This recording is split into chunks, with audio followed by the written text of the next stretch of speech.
Bom dia!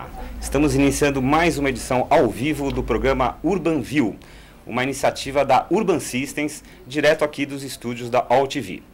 O Urban View conta com a minha apresentação, Gilberto Brant, e com a produção do Caetano Garcia, que também está aqui ao meu lado no chat, e está esperando já aqui pela participação de vocês. Bom dia a todos, internauta da All TV.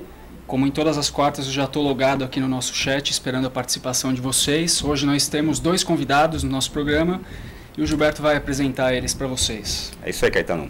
Então, nessa série de programas que a gente vem fazendo nesse primeiro trimestre de 2010, a gente está tendo como um objetivo aqui trazer até vocês um panorama dos principais setores do mercado, revelando suas tendências, suas oportunidades para esse ano aí que a gente está iniciando. Então, no Urban View de hoje, a gente vai falar de um mercado que está em grande expansão, que é o mercado da tecnologia da informação aplicada na área de recursos humanos. Então, a gente vai bater um papo aqui, vai discutir com os nossos convidados algumas questões, como, por exemplo, quais são as vantagens das empresas terceirizarem sua gestão de RH, isso é, o chamado outsourcing, isso vale a pena para as empresas, não vale? Como é que funciona isso daí? Outra questão também é o seguinte, será que a tecnologia, será que os sistemas de tecnologia da informação podem colaborar efetivamente para valorizar talentos potenciais, para incentivar o desenvolvimento de capacidades específicas de cada profissional? Essas e outras questões vão fazer parte, então, do nosso Olhar da Semana. Henrique, eu vou pedir para você colocar aí na tela o nosso Olhar da Semana, que na edição de hoje traz o seguinte tema: os impactos da tecnologia da informação na gestão de pessoas.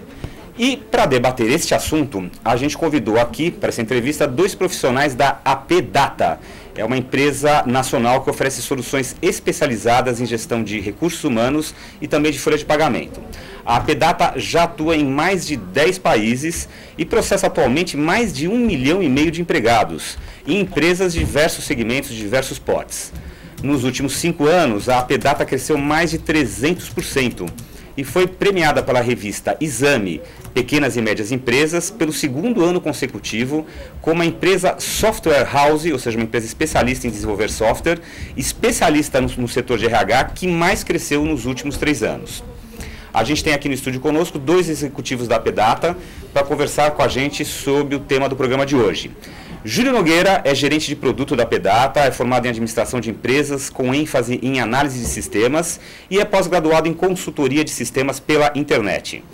Wagner Santana é gerente de desenvolvimento da AP Data, com formação em ciências da computação pela Universidade 9 de Julho. Trata-se de um campo de conhecimento que começa a ganhar força... aqui tem uma informaçãozinha errada. Júlio e Wagner, sejam muito bem-vindos ao programa Urban View. Obrigado por aceitarem o nosso convite. Obrigado você pelo convite aí. É um prazer estar aqui com vocês. Obrigado. Ok. Então, a gente costuma aqui no Urban View, todo o programa, a gente sempre inicia nossas entrevistas com um quadro chamado De Olho na Frase, né? A gente pinça aí uma frase que tem a ver com o tema do nosso programa, que tem a ver com os nossos entrevistados, para a gente começar o nosso bate-papo. Então, para o De Olho na Frase de hoje, a gente pegou uma afirmação do Sr. Manuel Rocha. O Sr. Manuel Rocha, ele é diretor de tecnologia da AP Data, e essa frase foi pensada de um artigo intitulado Os riscos da tropicalização, a preocupação com leis e particularidades culturais devem fazer parte do processo para uma gestão eficiente de RH. Afirma ele no artigo: para vencer o desafio da integração total, muitas companhias internacionais já tentaram, a custos altíssimos e sem sucesso, centralizar a administração das tarefas de recursos humanos de todas as suas filiais em um único sistema. Nem mesmo os maiores desenvolvedores de software do mundo conseguiram oferecer uma solução satisfatória. Júlio Wagner, já que a gente vai falar de tecnologia da informação aplicada à gestão de pessoas, eu queria que vocês, como especialistas da área, comentassem essa frase aí do Manuel da Rocha, essa questão da tropicalização. Vocês já são uma empresa que estão presentes em 10 países, administram folhas de pagamentos em múltiplos países. Como é que é essa questão? Existe um software capaz de administrar tudo isso? Então, na verdade, Beto, o seguinte, a tropicalização, na verdade, é uma linha meio errônea das empresas de tecnologia, assim, de RH. Devido ao quê? Cada vez que você entra num país, você tem muitas leis diferentes, trabalhos diferentes, maneiras diferentes, imposto de renda, por exemplo, que é muito aqui no Brasil diferente dos outros países. Então, se a empresa de tecnologia, ela entra, de RH, em tecnologia, entra no país tentando fazer, entre aspas, um segundo software para fazer esse tipo de atividade, a empresa começa a barrar nas dificuldades de gente, dificuldades de centralizar tudo isso, entendeu? Então, o que a gente vê na tropicalização? A empresa teria que fazer uma maneira, desenvolver uma ferramenta, isso aí o Wagner pode falar até melhor que eu, que faça com que essa tropicalização não fique exposta específica para aquele país. Então, o quê? Fazer um software que se adeque a essas leis, essas modificações dentro do país. Porque eu imagino que deve ser um grande desafio, porque imagina uma empresa sueca, né, que compra um software de administração de recursos humanos na Europa, um software europeu. Quer dizer, quando você chega aqui no Brasil, o Brasil é sabidamente reconhecido uma verdadeira bagunça em termos de legislações, normas, resoluções de diversos ministérios. Existem, inclusive a gente vai acompanhando aqui, existem, principalmente na parte de legislação tributária e também na parte de legislação trabalhista, existem quase que normas sendo publicadas diariamente. Quer dizer, como é que essas empresas... É possível você ter um software que centraliza tudo isso daí? Eu acho que desse prisma que você colocou, acho que é muito interessante, essa dificuldade e essa diversidade de leis que a gente tem no Brasil, eles acabam favorecendo com que o Brasil esteja mais capacitado, do nosso ponto de vista, do que outros países em produzir um software efetivo com uma visão integrada de um prisma muito dificultoso para um talvez um pouco mais simples. Então, é aquela história, né? O cara lá de fora, ele olha para isso aqui e não entende nada. Agora, como a gente consegue entender e tem, digamos, a gente tem que ter a coisa do improviso, a gente tem mais facilidade para a gente entender esse processo dentro de várias legislações. É o que o Wagner falou, esse é o gancho, porque a gente tem, com uma frase até do nosso diretor lá, nós somos as pessoas ideais para fazer software para outros países. Porque, como você falou, a complexidade que existe no Brasil é tão grande que não existe uma complexidade fora do Brasil. Então, se um software se adequa hoje, né, Wagner, aqui no Brasil, ele se adequa em qualquer lugar. Né? Aliás, uma curiosidade, vocês acham que a legislação trabalhista brasileira é a mais complexa de todos os países que vocês estão trabalhando, ou tem outros países que vocês falam, nossa, a coisa também é complicada? Eu acho que sim, parece uma característica bem presente.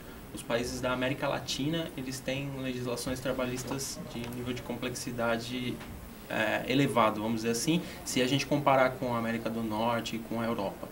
Mas acho que sem dúvida nenhuma a legislação brasileira é a mais complexa e que exige do software uma velocidade de adaptação muito rápida por conta dessas modificações que a gente tem constantes. Agora, pegando esse gancho da tropicalização, vocês fazem parte, vocês são desenvolvedores de software, mas na verdade, quando você desenvolveu aqui um software para uma empresa, seja uma multinacional que está instalada no Brasil, seja uma empresa brasileira que passa aí para o exterior.